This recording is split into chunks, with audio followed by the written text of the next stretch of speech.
அனைவருக்கும் என் இனிய வணக்கம்.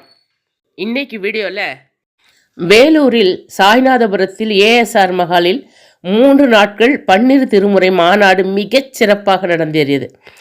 அதில் கலந்து கொண்டது பெரும் மகிழ்ச்சியையும் மனதுக்கு நெகிழ்ச்சியவும் தந்தது. அதில் கலந்து கொள்ள இயலாமல் போனவர்களுக்காகத்தான் இந்த பதிவு. இது ஒரு அறிமுகம்தான். அதாவது இந்த முறை தான் முதல் முறையாக பன்னீர் திருமுறைக்காக ஒரு மாநாடு நடத்துகிறாங்க. ஆனால் அது இப்போ தான் ஃபஸ்ட்டு நடத்துகிற மாதிரியே தெரியல. அவ்வளோ சிறப்பாக இருந்தது. மிகச்சிறந்த குருமார்களை அருளாளர்களை எல்லாம் கூட்டி வந்து பேச செய்திருந்தார்கள். பக்தியே இல்லாதவங்களுக்கு கூட பக்தி வந்துடுற மாதிரி நெஞ்சம் நெகிழ இருந்தது அவருடைய அருளுரைகள். மணிக்கணக்காக அவர்கள் ஆற்றிய அருளுரைகளை எல்லாம் நீங்கள் தொகுத்து வழங்கவில்லை. முதல்ல இதை நான் வீடியோவை போடணுன்னு எனக்கு தோணலை. அதனால் இதுவாக எடுத்தேன். அப்புறம் இதனோட சிறப்பு கண்டு தான் உங்களோடு பகிர்ந்து கொள்ள வேண்டும் என்று நினைத்தேன்.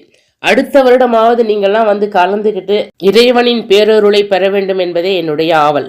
வாங்க பார்க்கலாம். பன்னிரு திருமுறை பாராயணம் நடைபெறுகிறது.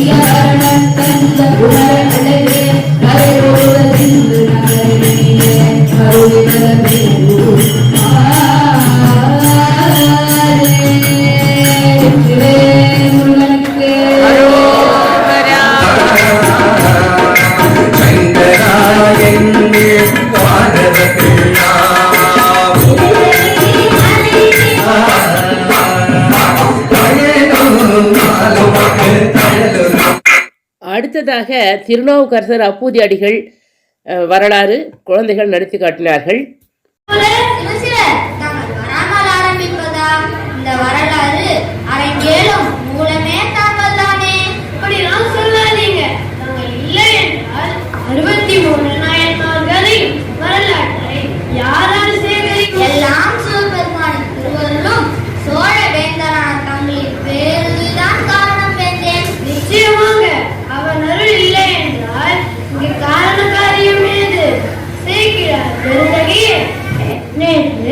தாங்கள் கூறிய திருநாவுக்கரசர் புராணம் என்னை அப்படியே மெய்சிலிருக்க விட்டது.